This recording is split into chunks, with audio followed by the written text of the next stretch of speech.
Hello guys! Bilang pakikiisa sa pahalagan ng ating kalikasan, ako ay magtatanim ng puno na tara, samahin ninyo ako. Ito po pala ang itatanim nating puno. Kaunting kaalaman po muna tayo. Bakit pagtatanim ng puno ang napili kong gawin?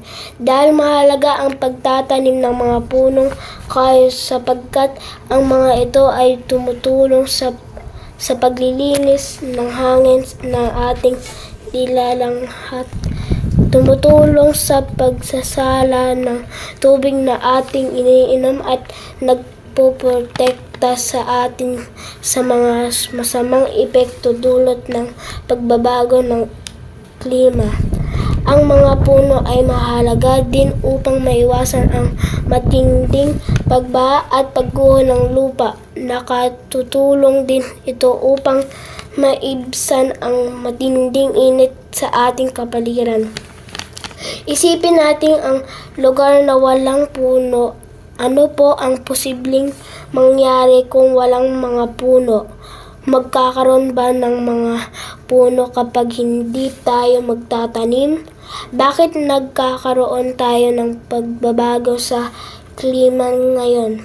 Siguro dahil unti-unti na nauubos ang mga puno sa ating kapaligiran at hindi tayo gumagawa ng paraan upang ang mga ito ay mapapalitan ng mga bagong punla upang sa gayon ay unti-unti manumbalik ang kagandahan ng ating kalikasan. Ngayon alam mo na rin ang kagandahan dulot ng pagtatanim ng mga puno.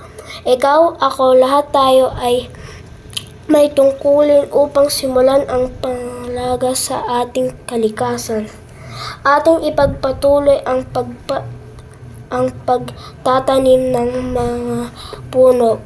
Panahon na para ipakita natin ang pagmamahal sa ating kalikasan para sa magandang kinabukasan ng mundo na ating tahanan. Ganon din ang pagpupunla ng sapat na kaalaman sa tunay nitong kahalagahan upang ang mga ito'y mapanatili at mapangalagaan.